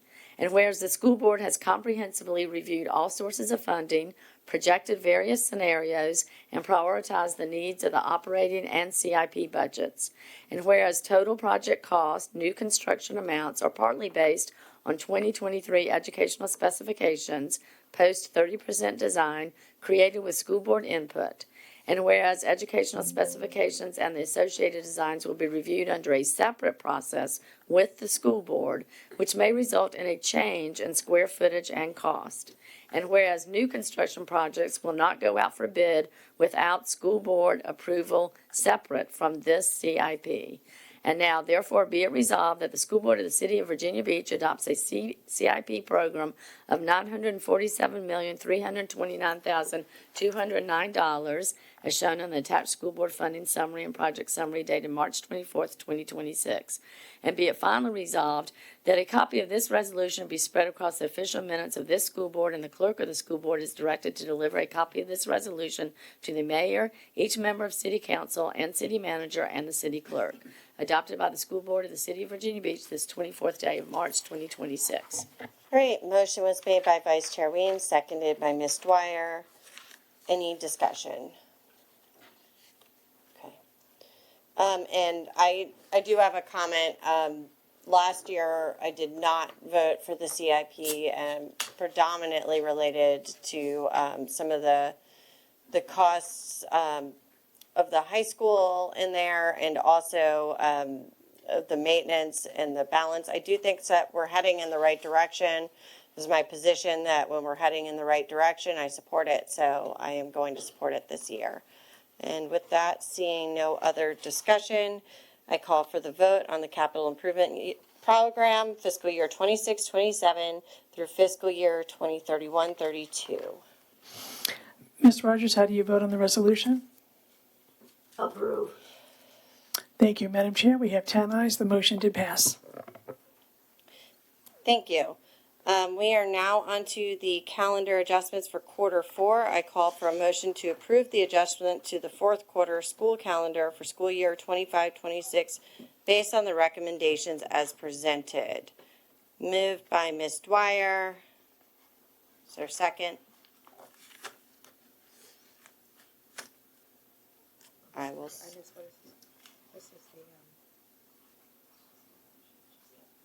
All right, seconded by Vice Chair Weems. Oh, this is for The calendar adjustment. Okay. Mr. Cummings. Yeah, I'm gonna need some help with figuring out the legalese of this, but I wanted to see if we could make a substitute, or I wanted to make a substitute motion to utilize instructional hours instead of days for this one-time event. You can't do it? Well, we can still vote on it. So I just want to make a substitute motion to suspend the use of instructional days, or the 180 school days, to 990 hours for this one time. I feel like we're making a decision without a lot of information before me. I mean, I know we say 5 minutes. Well, I have to get a second first, then we'll go to discussion. Is there a second? Seconded by Ms. Rogers.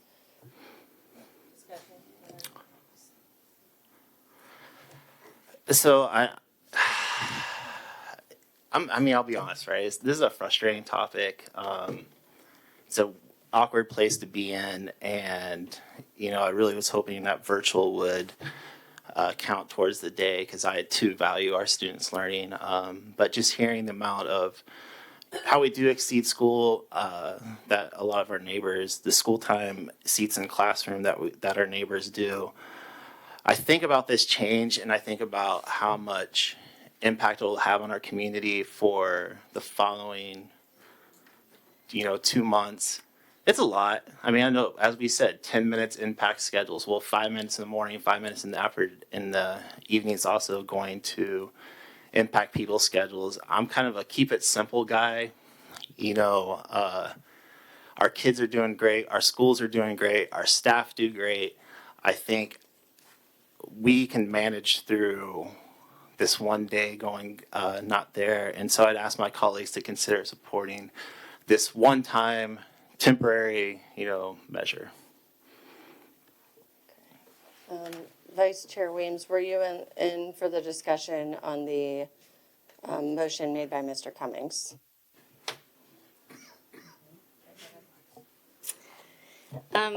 Yes, I would encourage and hope my colleagues would not support this, why I can understand why it would seem attractive to do so. If we're going to discuss this requires a lot of discussion, a lot of looking at why we are so successful. I don't know that this will be a one-time thing, because it's like We start with 183 days, then we go to 182, then we go to 181, then we go to 180. Now, this is a one-time thing.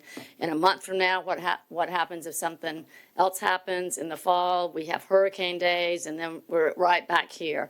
We're successful, and we do so well because this board has always valued instructional time and kids to be in front of teachers and getting educated in the school buildings. And I think it's a slippery slope until we have that thorough discussion. And if the board, we voted for it in 2023, but if the board decides to go another way, that's got to be after a lot of discussion. So I will not support this because what's going to happen in 2 weeks when something else happens or a storm comes through or a hurricane in the fall, we're going to be right back there and we're going to say it's only one time. And then we'll be like some of our school districts that are real close to us only go 175 days. And let's match up our scores. Let's match up our resources that we have for our teachers, and let's match up, everything. And like we're superb, and it's a reason. And I think part of that reason is just the philosophy of being in school and really taking advantage of that and not taking the easy way. And I know this is inconvenient, but I think we've got to stand on what we've stood for years and decades. Is high accountability, high instruction, and being in the building as much as possible. So I will not support that motion. Thank you. And Chair Weems, Chair Brown, Ms. Rogers has her hand raised. Okay, did she put it in before Dr. Green or? Yes. Okay, Ms. Rogers. Thanks so much. I actually have a lot to say about this. In 2024, I came before the school board prior to being elected because I was supporting the staff who were asking for the 996 calendar. They put together an entire calendar, they submitted it to the school division, and yet the board chose to go with days. I think it's disingenuous to act like having days versus hours is somehow a superior calendar when our staff is what makes our division superior. It's not a calendar. It is actually the work of our staff. I also want to say that I find it interesting that we have the argument that we go 180 days, yet we're sitting here making that day up with minutes. So it kind of seems like, why are we saying it's okay to make up a day with minutes, but to count hours is not okay? It doesn't make sense to me. And so I would say one of the things we could do to even make our staff happy, that is simple, that is inexpensive, is to talk about the calendar that they wanted to see back in 2024, which is the 996. It's not that we're going to have students in our buildings so much less. It's not that our staff are going to do so much less. We are giving ourselves and the staff the flexibility to be able to do these kind of emergency things when we look at a calendar that has flexibility. So I really don't think that there's any slippery slope. 180 days versus 996 hours, we are still going to be more than exceeding the state requirements because that's what our division does. We more than exceed. And so I don't think whether we count days or hours is going to change our excellence in our division and the excellence coming from our amazing and excellent staff. They always put forth 200% on a 100% day. And they always put our students first. And I think that saying that it's because we have a certain calendar, that's the only way that excellence exists, really shortchanges the excellence of our staff. Dr. Green? Thank you. Having been through the pain and agony of being part of the Dr. Robertson, I know how painful it has been in senior staff, trust me, but when I've been there. And so one of the things I asked my colleagues to think about, and we have had the discussions on, what's in the best interest of our kids instructionally. I hear my colleagues with regards to their request to amend the motion for changing the calendar.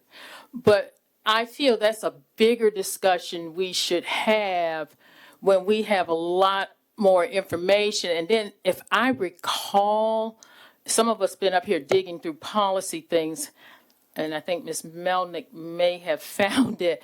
I don't know if it's, that simple. We do need to have the calendar and time discussion, absolutely. And I hope we will see that on our retreat agenda sooner than later, because it has to be. But to just flip it right now, I'm gonna be honest with you, I'm a little leery about that. Because of so many of the ramifications with, and I hear my colleagues why we need to do it, but it's about timing. Ms. Melnick? So in meetings outside of this school board realm, but still kind of connected to school board, I call myself classically trained by Cami, and I see things, you've heard me say it 100 times, and so I take these policies very seriously, and we do have a bylaw 1-32, and so it specifically says, Mr. Cummings, under section D, suspension, policies may be suspended in whole or in part by the school board upon a majority vote of the school board members present at the meeting when, prior to the start of the informal/workshop session of the meeting or the formal meeting if there is no scheduled informal workshop session, 8 hours notice of the proposed suspension has been provided in writing or upon a unanimous vote of the school board members present at the meeting when no such written notice has been given. So I think the last part of that is telling you right now what's going to happen. And so we might as well just end this discussion and do what Ms. Green says and bring this up with more detail, because the last part of this policy is upon a unanimous vote of the school board members present at the meeting when no such written notice has been given. And it's not going to be unanimous, but I do think it deserves proper conversation moving forward. I don't like the minutes either, but I don't know that we have a choice right now. Ms. Dwyer? So, agreed. We don't have a choice. It's a bylaw. So, and I feel like it was triggered because of the VDOE made that decision as well. And so, I mean, we're going to cross them too. I mean, this is a bylaw, and I think we should end it right there. Thanks. And I just wanted to, I wanted to echo Vice Chair Weems' comments. We did vote on that policy April 4th, 2023. I actually haven't looked to see, whether or not that was unanimous or not at that particular time. This board has had hours and hours and hours during my time of discussion versus hours, days versus days, and I'm sure that will continue to be a conversation every single time a calendar comes around. I have signaled publicly on many, many occasions my support for 180 days, and I'm going to maintain that, and I said that before, and so, I lean in on the side of students. I think that when we look at the data, that the data is going to show that our students do better when they're in class. There's been votes from this board to move from half-day kindergarten to full-day kindergarten to get more time for our kindergartners, signaling that the board, in fact, does recognize how important it is for our students to be in school. So philosophically, I'm going to be, I'll be fighting for the days, and I think we need to build in emergency days in our calendar moving forward. I would like to see that happening instead of, going with the bare minimum, so that when there is a snow day, that maybe we don't have to jump straight to virtual, or when this does happen, that we have a little bit more flexibility there. But I just want to say, that's where my fight's going to be on the topic. And seeing no more discussion, Mr. Cummings. Yeah, I'll just withdraw my motion. My thoughts were we needed to have some conversation, and I heard some of the conversation. And I'm glad that we can have some of the conversation. I'm not looking to force votes or anything. It just honestly was thought when you read the pie policy earlier, I was like, well, maybe this is a potential avenue that we could go down to solve a problem. And so, yeah, all but the last sentence. So that's just what was on my mind. And so I thank you all for your conversation, but I'll just withdraw. Ms. Linetti, I know we need permission from Ms. Rogers, but do we have to vote on the withdrawal since we've had debate already? Once you've had discussion, the whole Yeah. board, it's now your motion. Now we have to vote on the withdrawal. So, okay. Ms. Rogers, do you agree with his withdrawal?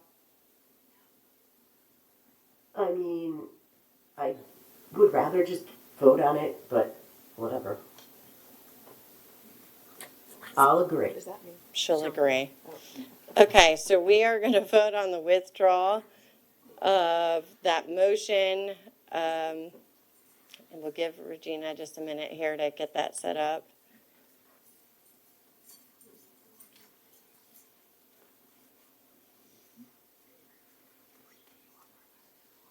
Okay. And just while she's setting that up, I'm going to repeat what we're voting on. Because we've had discussion in our bylaws and Robert's Rules of Order, once you've started debate or discussion on a topic where there's been a substitute or a second, you have to vote on the withdrawal of that, and that's in our appendix. So, all right. And, okay, so we are going to vote for that withdrawal. And Ms. Rogers, how do you vote on the withdrawal of the motion? I'll approve. So, Madam Chair, we have 10 ayes. The motion did pass for the withdrawal of the motion by Mr. Cummings. Thank you. All right, we are now back to the original motion. Is there any further discussion on the original motion? I think I'm going to need a show of hands. Oh, the original motion, which is the one presented. So that would be the adjusted fourth calendar school year 25-26 based on the recommendation as presented. So that would be what we discussed previously. Correct. Okay. Vice Chair Weems. I wasn't clear. Is the recommendation for 10 minutes after? I thought it only said 10 minutes added. Yeah, so it only says 10 minutes added, and after Mr. Freeman and Mr.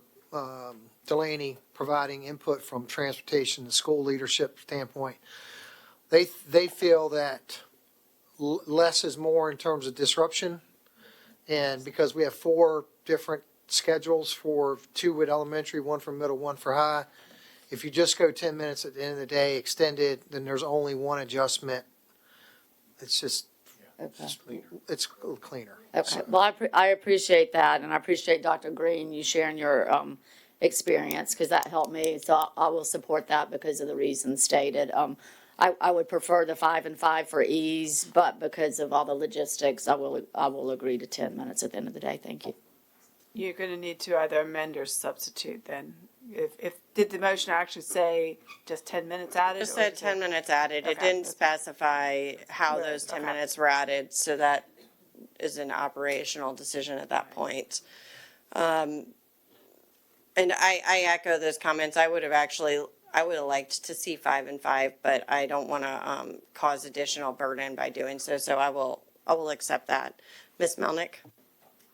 I know you're going to do this and get communication out to parents, but there are a lot of people who have no idea that this is happening. So I'm sure it will be crystal clear, but I'm sure most people have no clue. Okay, thank you. And just in closing, Dr. Robertson, if you could, when you get that update about, potential resources for families, meals, if those are going to be something that we're going to do. If you could send that out to the board and find a way to communicate that to the community, that would be great. All right, and with that, we are going to now vote on the adjustment to the fourth quarter school calendar for school year 25-26 based on the recommendation as presented. And Ms. Rogers, how do you vote? Approve. So, Madam Chair, we have 10 ayes. The motion did pass for the calendar adjustment for quarter four. Thank you. We are now on to bylaw 136. So we're going to do bylaw 136 as presented. So I'll call for a motion for that. Moved by Mr. Cummings, seconded by Mr. Callen, and Vice Chair Weems, would you mind reading that motion? The motion that the school board approve is the substitute motion for bylaw 136, which amends section D 2B, and it will read as follows. B, the meeting minutes will include the specific nature of the personal matter and the remote location from which the school board member participated, which may be noted by general description. So the main change is it's going to be in the meeting minutes. Okay. Was that a motion? Well, I thought they had given the motion. No, they gave him an initial motion. You're making the substitute. Okay, yes, that's it. I move that the school board approve. Motion for the substitute made by Vice Chair Weems. Is there a second? I'll second that. Seconded by Ms. Melnick.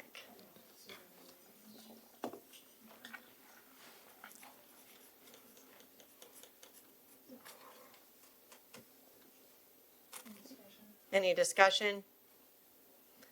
Seeing none, I call for the vote to approve the substitute read by Vice Chair Weems. And Ms. Rogers, how do you vote on the substitute motion for bylaw 1-36? I approve. Thank you. So, Madam Chair, we have 10 ayes. The motion did pass for the substitute motion on bylaw 1-36, as read by Vice Chair Weems. Thank you. Ms. Linetti, do we need to vote on that again? She read it as a substitute motion, and typically we don't, but it's kind of more like an amendment. That's what it said. Yeah. She read it as a substitute. So we don't need to vote again? No, because we voted as a substitute. All right, just wanted to verify. Thank you.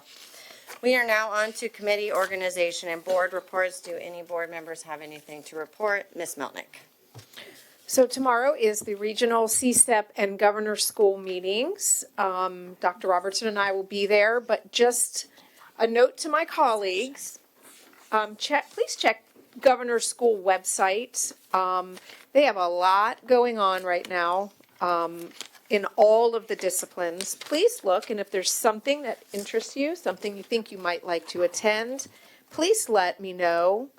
Please let Dr. Robertson know, and we would be happy to get you tickets to anything that pleases you and, in all of the disciplines. So the students would love to see you and love to know that, you're supporting them as school board members. So please don't hesitate. Everything is listed on their website, gsa.org. Thank you. Dr. Green? Yes, I have two things. The first one on March 13th, Mr. Callen and I attended the Interagency Council meeting at the Adult Learning Center. And there, Mr. Callen and I had an opportunity to participate in a lot of great conversations with community agencies that support our students and families at the Adult Learning Center. And for those of you who may not be aware, a lot of our adult learners have students that are enrolled in our schools. So having those conversations that Mr. Callen and I had with the other community agencies, it kind of demonstrated the wraparound services, wouldn't you say, Mr. Callen, that are provided within the community to a lot of our families. The second item I have, I want to thank Lansdowne High School staff and students for hosting the quarterly meeting on March 17th for the Access Foundation Board. They did a phenomenal job. I would not have expected otherwise, and they were great hosts for the quarterly meeting of the Access Foundation. So thank you, Dr. Johnson, students and staff at Lansdowne High School. Thank you. Mr. Bowensteel? Yes, I just wanted to mention that the Green Run Collegiate had their gala, and it seemed like it was a very good success, a lot of fun. The Green Run Orchestra actually performed during the reception, which was really kind of cool. Good food. They raised a lot of money, give out scholarships. So I just encourage you all next year, if you're looking for something to do that night, that's a good event to go to. It raises money and you get a lot of social time. It's a great event. Thank you. Vice Chair Weems? Yes, I just wanted to piggyback on the Adult Learning Center. I was just happened to be at a Civic League meeting, and the Adult Learning Center presented to the Civic League, and so they'll come out and talk with you, and it was so interesting, and a lot of adults in the community have no idea of all the offerings, and so we got several people to sign up for classes, and I signed up for a couple myself, and so And so, so it's awesome, the stuff that they offer out there, and it was really a great presentation. And then also tomorrow, PRC will be meeting here at 3:30. Thank you. Okay. And Ms. Rogers doesn't have her hand raised, correct? Yes, she does. Okay, Ms. Rogers? Thanks. On March 14th, my husband and I had the privilege of attending the Tide Belonging Breakfast. I want to thank all of the staff that were at the Tide Belonging Breakfast.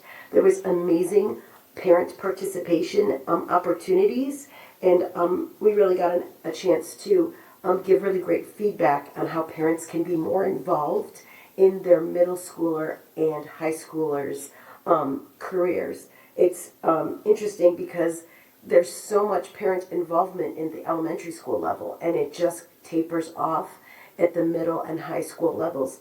And so we were able to participate in discussions on how to better engage families in the middle school and high school levels. And so I really appreciate that breakfast, and I'm looking forward to attending more just like it. Great, thank you. And Vice Chair Weems is going to read for us to go back into closed session. I move that the school board recess into closed session in accordance with the exceptions to open meetings law set forth in Code of Virginia 2.2-3711, Parts A, paragraphs 7, 8, and 19, as amended to deliberate on the following. 7, consultation with legal counsel and briefings by staff members or consultants pertaining to actual or probable litigation where such consultation or briefing in open meetings would adversely affect the negotiating or litigating posture of this public body. For the purpose of this subdivision, probable litigation means litigation that has been specifically threatened or on which the public body or its legal counsel has a reasonable basis to believe will be commenced by or against a known party. Nothing in this subdivision should be construed to permit the closure of a meeting merely because an attorney representing the public body is in attendance or is consulted on a matter. 8, consultation with legal counsel employed or retained by a public body regarding specific legal matters requiring the provision of legal advice by such counsel. Nothing in this subdivision will permit the closure of a meeting merely because an attorney representing the body is in attendance or is consulted on a matter. 19, discussion of plans to protect public safety as it relates to terrorist activity or specific cybersecurity threats or vulnerabilities, and briefings by staff members, legal counsel, or law enforcement or emergency service officials concerning actions taken to respond to such matters or a related threat to public safety. Discussion of information subject to the exclusion and Division 2 or 14 of 2.2-3705.2, where discussion in an open meeting would jeopardize the safety of any person and the security of any facility, building, structure, information technology system, or software program, or discussion of reports or plans related to the security of any governmental facility, building, or structure, or the safety of persons using such facility, building, or structure, namely to discuss A, safety protocols for April events. B, status of pending litigation or administrative cases. C, consultation with legal counsel regarding probable litigation and pending litigation matters. Okay, motion made by Vice Chair Weems, seconded by Ms. Dwyer. All right, any discussion? Seeing none, I call for the vote to go into closed session.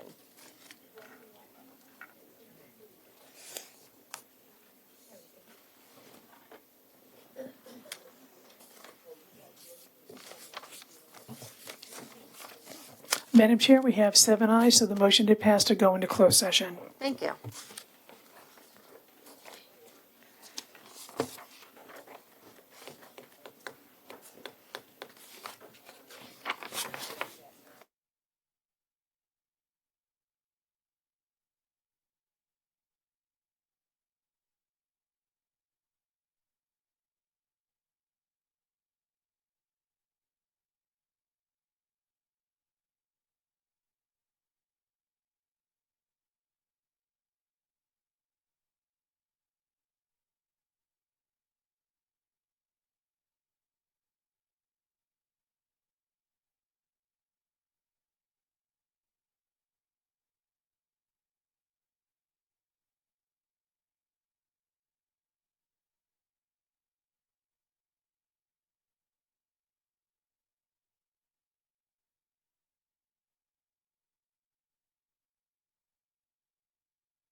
Whereas the school board of the city of Virginia Beach has convened a closed meeting on this date pursuant to an affirmative recorded vote and in accordance with the provisions of the Virginia Freedom of Information Act.